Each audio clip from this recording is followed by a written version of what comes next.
변하는 것들도 참 많이 있고요, 변하지 않는 것들도 있어요. 그런데 생각해 보면 변하지 않는 것보다 변하는 것들이 훨씬 더 많아요. 시간이 지나면 없어지기도 하고 변하기도 하고, 그것이 우리들의 삶을 둘러싸고 있는 모든 환경이에요. 또 우리들 인간들도 그래요. 그런데 안타까운 거는 뭐냐면, 시간이 지나면 변하고 없어져 버릴 것을, 그것에 목숨 걸고 그것을 붙잡고 있는 우리들의 모습을 보면 너무나 안타까울 때가 있다라는 것이죠. 사진 하나 좀 보여주셨으면 좋겠는데요. 여러분, 이 사진 어떤 탱크처럼 보이는 거, 저게 여러분들 혹시 무엇인 줄 아십니까? 저 속에 냉동인간이 보존되어 있어요. 냉동인간. 어떤 분들은 처음 들으시겠지만 어떤 분들은 또 아시는 분이 있을지도 모르겠어요. 불치병으로 인해서 현대의학으로 고칠 수 없는 그런 환자들을 영하 196도, 영하 196도의 온도에 질소로 가득 찬 저곳에 보존해 놓는 거예요.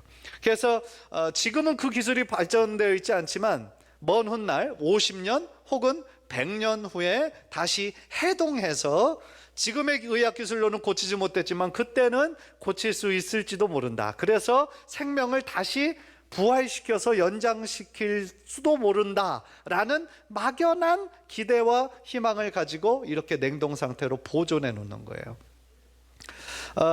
이것에 현재 저 냉동 그 보존 상태로 있으신 분이 약 600명 정도 된다고 합니다. 그래서 그 안에는 이 원리를 처음으로, 그 과학적인 원리를 제시한 과학자도 있고요, 또 월트 디즈니와 같은 유명 인사도 이 안에 보존되어 있고요, 우리나라 사람도 2명이 있다고 합니다. 그리고 이 서비스를 기다리고 있는 사람이 전 세계적으로 약 3,000명에 이른다고 합니다. 많은 사람들이 이렇게까지 하는 이유가 무엇일까요? 냉동인간의 목적은 지금의 의학으로는 할 수 없지만 먼 훗날 50년이나 100년 후에 치료가 가능할 때를 예상하면서 그 생명을 연장하기를 원하는 꿈을 반영한 것이죠. 물론 아직까지 그러한 기술은 나오지 않았습니다. 그리고 앞으로도 사실 그런 기술이 나올 수 있을까? 라고 의구심을 제기하는 학자들도 많이 있습니다. 여러분은 이 사진을 보면서 혹은 이 내용을 들으면서 어떤 생각이 드시나요? 저는 참 마음 한편이 좀 답답한 마음이 들었습니다. 물론 그들의 지푸라기라도 잡고 싶은 심정을 이해하지 못하는 것은 아니지만 우리들의 인생이 영원할 수 없잖아요. 영원할 수 없어요. 만약에 50년 이후에 100년 이후에 그런 기술이 혹시 개발됐다 할지라도 50년 후에 100년 후에 나왔는데 자신이 아는 사람은 아무도 없어요. 가족들도 없어요. 과연 그 인생이 행복할까 생각하면 전혀 또 다른 문제가 되는 것이죠.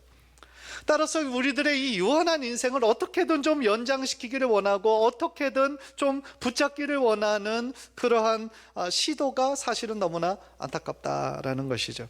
그런 면에서요, 우리는 성경에 귀를 기울여야 되는 거예요. 오늘 우리가 읽은 시편의 저자는 뭐라고 말씀합니까? 우리 인생이라는 존재가 마치 풀과 같고 그 영화가 풀의 꽃과 같다라는 거예요. 어떻게 보면 그 시편 저자는 우리들의 인생의 단면을 정확하게 이해하고 제시하고 있는 것이 아닌가라는 생각이 듭니다. 간절히 바라기는 오늘 말씀을 통해서 우리 인생에 정말 붙잡아야 될 것은 무엇인가에 대해서 다시 한번 우리들 마음속 깊이 깨닫고 또한 새롭게 믿음으로 결단하는 은혜의 시간이 되시기를 주님의 이름으로 간절히 축원합니다. 시인은 먼저요, 우리들에게 이렇게 물어보고 있는 거예요. 나는 무엇을 붙잡고 살아야 하는가? 그래서 시인은요, 유한한 것과 영원한 것을 서로 대조하면서 우리들에게 알려주고 있어요. 그것이 우리가 읽었던 15절입니다. 인생은 그날이 풀과 같으며 그 영화가 들의 꽃과 같도다. 그것은 바람이 지나가면 없어지나니 그 있던 자리도 다시 알지 못하거니와. 우리들의 인생이요, 풀과 같고 꽃과 같대요. 그러니까 우리들의 인생의 길이가 어떻다는 거예요? 짧다는 거예요. 짧다라는 거예요. 여러분, 풀의 수명이 얼마나 된다고 생각합니까? 시편 90편 6절은 이렇게 말하고 있어요. 푸른 아침에 꽃이 피어 자라다가 저녁에는 시들어 마르나이다. 물론 어떤 꽃들은 조금 더 오래 가겠죠. 꽃을 보면 풀과 그 아름다움에 있어서는 비교할 수 없지만 시간이 지나면 시들어버리고 그 아름다움이 소멸된다라고 하는 것은 동일한 것이죠. 우리가 아무리 물을 잘 주고 관리를 잘해도 영원히 지속되는 꽃은 없어요. 물론 조화, 인간적으로 만든 플라스틱으로 만든 그거는 뭐 가겠지만 실제적으로 생명이 있는 꽃이라고 한다면 영원한 꽃은 없다라는 거죠. 그런데 저자는요, 우리 인생의 그 길이도 그렇지만 우리 인생에 누렸던 모든 영화도 마치 들에 핀 꽃과 같다라는 거예요. 아마도 저자는 이 말을 할 때 유대 광야에서 흔히 보았던 그런 활짝 피었지만 사막에 바람이 한번 훅 지나가 버리면 금방 시들어 버리는 그 들꽃을 생각했을 거예요. 즉 오늘 이 시편의 저자가 강조하는 것은 뭡니까? 인생의 유한함이라는 거예요. 우리 인생은 영원하지 않아요. 영원이라는 시간에 비추어 보면 잠깐의 시간에 불과한 거죠. 그런데 우리 주변에 많은 사람들이 자신의 삶의 전성기를 자랑하는 분들이 있죠. 자신이 얼마나 돈을 많이 벌었는지, 성공했는지, 얼마나 잘 나갔는지 그런 것들을 회상하면서 자랑하는 분들이 있어요. 물론 인생의 전성기가 있었다라는 것은 감사할 일이죠. 그러나 정말로 지혜로운 사람은 어떤 사람입니까? 우리들의 인생이 영원하지 않고요, 언제든지 시들고 꺾일 수 있다는 것을 겸허히 인정하는 사람이에요. 과거의 영광만 붙잡고 현재의 만족스럽지 못한 모습에 대해서 애써 우리가 포장할 필요가 없다라는 거죠. 한때 높고 잘 나가는 자리에 있었다 할지라도 용기 있게 내려올 때를 아는 사람이 지혜로운 사람이에요. 내려와서는 애써 강한 척 자신을 포장할 필요가 없어요. 인생의 연약함과 인생의 무상함을 인정하며 살아가는 것이 그게 지혜로운 거예요. 왜냐하면 아무리 화려했던 과거를 가지고 있었던 사람이나 그냥 평범한 소시민으로 살아갔던 사람이나 사실은 시간이 지나면 생로병사의 과정을 지나는 것은 똑같아요. 따라서요, 우리가 나이가 들어가는 거 애써 피하려 하거나 슬퍼할 이유가 없어요. 오히려 우리들의 인생은 유한한 것을 인정하고, 어떻게 보면 우리 인생의 가장 젊은 시간이 지금 이 시간이에요. 그죠? 가장 젊은 이 시간 하나님 주신 그 사명 붙잡고 최선을 다하며 살아가는 것이 훨씬 더 바람직한 모습이다라는 거죠. 따라서 제가 처음에 던졌던 그 질문처럼 우리가 붙잡아야 되는 건 뭐예요? 나의 인생에 붙잡아야 되는 것은 무엇이겠습니까? 나의 과거에 화려했던 순간이나 성공의 시간들이 아니라 시간이 지나도 영원히 변하지 않는 것을 붙잡아야 된다라는 거예요. 그런데 시간이 지나면 모든 것이 다 변하고 다 없어지는데 영원한 것이 있을까요? 있어요. 17절에서 그것을 노래하고 있습니다. 여호와의 인자하심은 자기를 경외하는 자에게 영원부터 영원까지 이르며 그의 의는 자손의 자손에게 이르리니. 할렐루야. 풀과 꽃처럼 일시적인 것이 있는 반면에 영원히 지속되는 것이 있어요. 시간이 지나도 변하지 않는 것이 있어요. 그게 뭐예요? 우리를 향한 하나님의 인자하심, 우리를 향한 하나님의 그 크신 사랑, 그거는 시간이 지나도 변하지 않고 영원히 우리를 붙잡아 주신다라는 거예요. 또한 하나님의 의는 자손에게까지 대를 이어 계속해서 이어지게 된다라는 것이죠. 얼마나 감사하고 얼마나 우리들에게 소망이 되는 말씀입니까? 그런데 많은 사람들은 우리들의 인생에서 영원하지 않은 것들에 대해서 마치 영원할 것처럼 그렇게 포장하는 사람들이 많아요. 뭐 연인들의 사랑이 영원할 것 같고, 뭐 다이아몬드가 영원할 것 같고, 그렇지 않아요. 바로 어제까지도 정말 없으면 못 살 것 같이 그렇게 사랑했던 그러한 연인들, 그런 사랑을 했던 사람들이 시간이 지나면 그 사랑이 식고 가정이 깨지고 그런 경우가 얼마나 많이 있습니까? 다이아몬드라고 영원할까요? 그렇지 않다는 거죠. 이 세상에 존재하는 모든 것은 시간이 지나면 없어지거나 변하는 것뿐이라는 거죠. 따라서 영원히 변하지 않는 것, 바로 오직 우리 하나님, 그리고 하나님의 변하지 않는 사랑, 하나님의 성품이라는 것을 믿음으로 고백하시기를 주님의 이름으로 간절히 축원합니다. 그런데 이 구절에서 말하는 하나님의 사랑은요, 사실은 두 가지 종류의 사랑이 있어요. 하나는 일반적인 차원의 사랑입니다. 그래서 이것은, 이 사랑은 신앙이 있던 없던 모든 사람들에게 동일하게 베풀어 주시는 하나님의 사랑의 모습이 있어요. 또 다른 종류의 사랑은 하나님을 사랑하는 하나님의 자녀들에게만, 하나님을 경외하는 하나님의 백성들에게만 주시는 특별한 사랑이 있어요. 그 일반적인 사랑은 뭘까요? 그것은요, 마태복음 5장 45절을 보면 이런 구절이 있거든요. 하나님이 그 해를 악인과 선인에게 비추시며 비를 의로운 자와 불의한 자에게 내려주심이라 그랬어요.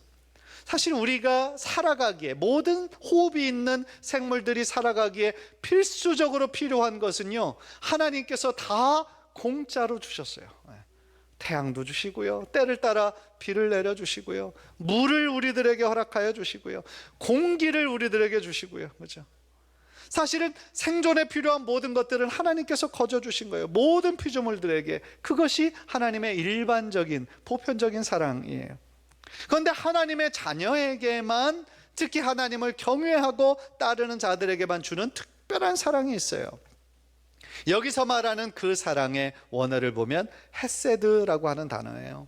헤세드. 이 헤세드라는 단어는 언약 관계에서 쓰이는 말이에요.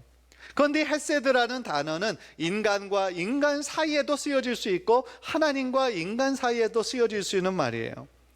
그런데 이 헤세드, 그러니까 인자, 사랑, 어떤 인애, 그런 뜻이거든요.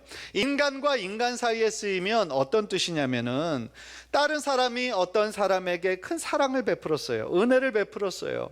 그러면 그 사랑과 은혜를 받은 사람은 받은 만큼 그것에 대해서 갚아야 하는 책임이 있어요. 그러니까 무슨 얘기냐면 조건이 주어진다라는 거죠. 다윗과 요나단이 서로 그 큰 사랑과 우정을 나누었죠. 그런데 그 성경 구절을 보면 다윗이 요나단에게 받은 그 헤세드, 그 사랑과 은혜만큼 다윗이 또한 나중에 요나단에게 그것을 요구하는 장면이 나와요. 즉 인간의 헤세드, 인간의 사랑, 그 은혜는요, 받은 만큼 다시 베풀어야 하는 그런 책임을 갖고 있는데 반해서 하나님이 인간에게 전하는 그 헤세드는요, 조건이 없어요. 어떤 조건이 없습니다. 그 대상에 대해서 하나님은 무한한 사랑을 베풀어 주시는 거예요. 얼마나 감사한 얘기입니까? 즉 하나님은 그분의 언약 안에서 언제나 신실하게, 그 언약의 대상이신 그 대상인 인간이 아무리 변덕스럽고 때로는 하나님을 떠나려고 아무리 그렇게 방황한다 할지라도, 하나님은 그 언약 때문에, 아브라함과 맺었던 그 언약 때문에 그 언약 안에 있는 사람들을 책임져 주시고 끝까지 사랑해 주시는 거예요. 참 변함없는 하나님의 사랑이 너무나 놀랍다라는 것이죠. 그 구약의 헤세드가 사실은 신약에 나오는 예수님의 십자가 사랑으로, 아가페의 사랑으로 그렇게 이어졌다라는 거죠. 사실은 진정한 사랑의 모습에는 그런 아가페의 자기 헌신적인, 자기 희생적인 사랑이 들어가 있는 것이죠. 자기 희생적인 사랑, 사실 너무나 귀하고 감동적인 이야기예요. 그런데 더 놀라운 사랑의 이야기가 있어요. 그게 뭐냐면, 하나님께서 나 같은 죄인을 위해서, 죄로 인해서 죽어야 되는 나 같은 죄인을 위해서 자신의 사랑하는 아들, 독생자 예수 그리스도의 생명을 우리들의 생명과 맞바꾸어 주셨다라는 얘기죠. 자신의 아들은 죽이시고 우리는 다시 살리신 거예요. 얼마나 사실은 참 귀한 이야기입니까? 그런데 이 복음의 소식을 우리가 알면서도 여전히 그냥 당연한 것으로 여기고 무덤덤하게 살아갈 때가 얼마나 많이 있는지 모른다라는 것이죠. 이 세상의 다른 사람들, 모르는 사람들을 위해서 자신의 생명을 내어주는 그런 고귀한 사랑의 이야기들이 가끔씩 기사에 나와요. 그러나 그 어떤 사건도 지금 감옥에서 죽을 죄를 짓고 죽어야 되는 죄인들을 위해서 내가 저 사람 대신 죽겠다라고 얘기하는 사람은 한 사람도 없는 거죠.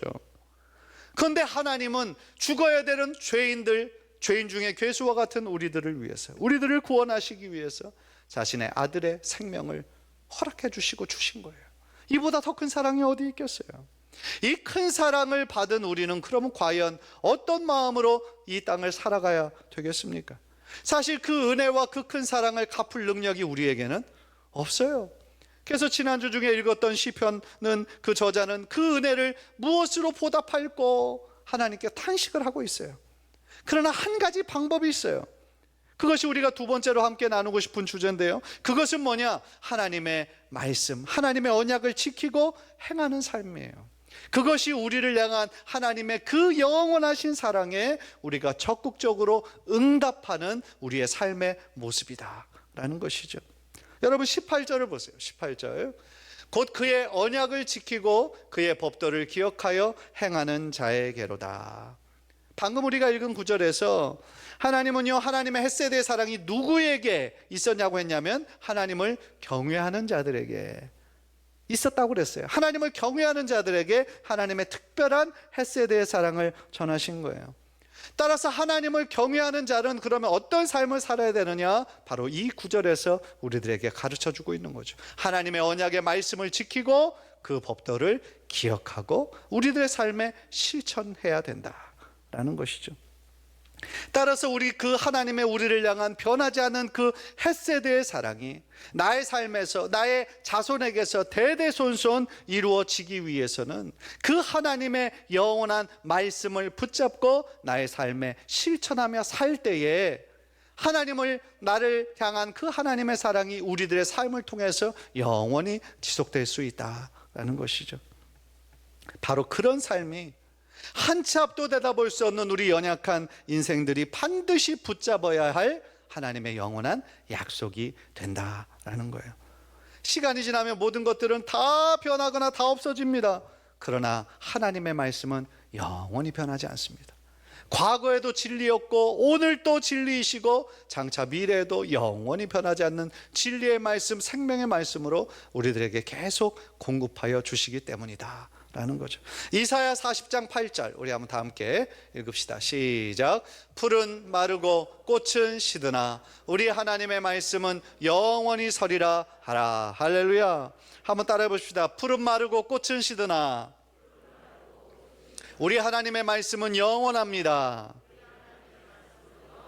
할렐루야. 따라서 유한한 인생을 살아가는 우리가 이 땅에서 그냥 시간이 지나면 없어져 버릴 것에 목숨을 거는 것이 아니라 나를 살리시고 나를 붙잡아 주신 그 하나님의 사랑을 붙잡을 때, 하나님의 말씀을 붙잡을 때 우리는 이 땅 가운데 가장 복된 인생을 살아가게 될 줄 믿습니다. 이런 상상을 한번 해봤어요. 우리가 가진 사다리, 그러니까 상징적으로요, 우리가 가진 사다리는 늘 한계가 있어요. 아무리 높이 올라간다고 할지라도 몇 층 높이밖에 못 올라가는 거죠. 우리가 아무리 부하고 힘이 세고 능력이 많고 많이 배웠다고 할지라도 우리가 올라갈 수 있는 높이는 늘 한계가 있기 마련이에요. 그것이 우리가 가진 유한함이에요. 그런데 반대로요, 하늘에 닿는 사다리가 있어요. 이 사다리는요, 눈에 보이는 한계를 넘어 영원까지 이르는 사다리예요. 그것이 바로 하나님의 말씀이다 라는 거예요. 하나님의 말씀이다. 따라서 유한한 우리가 이 땅 가운데서는 영원할 수 없잖아요. 유한하잖아요. 시간이 지나면 우리도 죽을 거잖아요. 그런데 이 땅 가운데서 영원을 맛보면서 영원을 소망하며 살 수 있는 방법이 있다는 거죠. 그게 뭐냐면 내가 가진 그 사다리로 영원에 올라가는, 하늘에 올라가는 그 사다리에 빗대어서, 저기에 빗대어서 우리도 영원에 이르는 하나님께 더욱더 소망을 가지고 나아갈 수 있다라는 것이죠. 그런 면에서 우리 동안의 가족들 모두가 하나님의 사랑과 축복을 대대손손 누리는 방법은 이 영원히 변하지 않은 하나님의 말씀을 우리가 읽고 묵상하고 그 말씀에 의지하여 살아갈 때에 영원에 빗대어 살아가게 될 줄 믿습니다. 그 목적을 이루기 위해서 우리가 올해 연초에 말씀의 능력을 경험하라는 표에 따라서 성경을 통독하는 운동을 펼치고 있어요. 많은 분들이 잘 읽고 계시는데 어떤 분들은 아마 중간에 힘들어서 아마 포기하신 분도 있을지 모르겠어요. 하나님의 말씀에는 우리를 살리는 능력이 있거든요. 우리를 변화시키는 능력이 있어요. 우리를 치유시키는 능력이 있어요. 그런데 그 능력을 경험하기 위해서는 어떻게 해야 돼요? 우리가 제일 먼저 해야 할 일이 그 말씀을 읽고 그 말씀을 사모하고 그 말씀을 가까이 해야 되는 거예요. 읽지도 않고 가까이 하지도 않고 말씀의 능력을 어떻게 경험하겠어요? 따라서 우리가 읽어나가면 사실은 구절구절이 다 은혜가 되지는 않아요. 저도 그래요. 어떤 구절은 이해하기 어려워요. 그런데 어떤 구절들은 이 어떤 문맥에 있어 쓰여 있는지도 잘 모르겠어요. 그러나 그 말씀을 우리가 계속해서 읽어 나가다 보면 순간순간 우리들의 마음에 하나님이 주시는 지혜가 머무르게 돼요. 하나님의 마음이 깨달아져요. 그리고 하나님이 이토록 연약하고 이토록 정말 변덕 많은 나 같은 사람을 이렇게 사랑하시나, 그 사랑이 우리들의 마음에 체험되어질 때가 있어요. 저도 이제 성경의 모든 구절들을 다 지금 소리내어서 읽고 있잖아요. 영상을 만들어서 여러분들에게 매일같이 보내고 있잖아요. 그런데 눈으로 읽을 때보다 소리를 내어 읽으니까 참 저 자신에게 영적으로 너무 많이 유익하더라고요. 어느 순간은요, 정말 어떤 성경 구절이 똑같은 활자로 똑같은 크기로 쓰여져 있을 텐데 그게 확 더 크게 다가올 때가 있어요. 아, 하나님이 이렇게 말씀하시는구나. 그 가운데 하나님의 말씀이 내 안에서 역사하는 그 힘이 있음을 어떤 때는 느끼게 된다라는 거죠. 확실히 하나님의 이 말씀을 읽고 묵상하는 것이 삶의 중심이 되다 보니까 하루의 삶에 있어서 더욱더 하나님을 많이 생각하게 되고요, 하나님 중심으로 살아가게 되더라는 것이죠.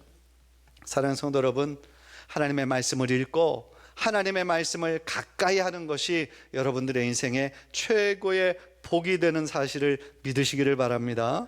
따라서 지금부터라도 여러분 성경 읽기에 동참하셨으면 좋겠어요. 지금까지 못 읽은 부분이 너무 많으니까 내년에 내가 새로운 마음으로 시작하겠다, 그러면 앞으로 남은 6개월은 안 읽으시겠다는 말씀이에요. 내년에 하시겠다라고 그러면요, 또 내년에 어떤 이유가 생겨요. 변명이 생겨요. 또 못 읽어요. 그러니까 우리들의 마음에 오늘부터, 오늘 일자로부터 읽기 시작하세요. 그러다가 보면 우리에게 영적인 근육이 생겨요. 영적인 근육이 생겨서 세상을 이길 수 있는 삶의 거룩한 습관으로 여러분들의 인생을 붙잡아 줄 줄 믿습니다. 제일 처음에는 우리들의 말씀을 붙잡으려 하는 우리들의 노력이 필요해요. 그런데 어느 순간 계속해서 그 순간을 읽다 보면 살아계신 하나님의 말씀이 여러분들을 붙잡고 있음을 어느 순간 깨닫게 되는 거예요. 그게 은혜다라는 거죠. 따라서 우리 사랑하는 성도님들 모두가 정말 오늘 말씀을 통해서 들은 것처럼 우리들의 인생의 모든 것들은 다 유한하고 시간이 지나면 변하고 없어져 버릴 거예요. 그러나 영원히 변하지 않는 하나님의 그 사랑, 하나님의 그 말씀 붙잡고 우리도 그 영혼에 빗대어 하늘 소망을 가지고 살아가는 우리 귀한 성도님들 모두 되시기를 주님의 이름으로 간절히 축원합니다.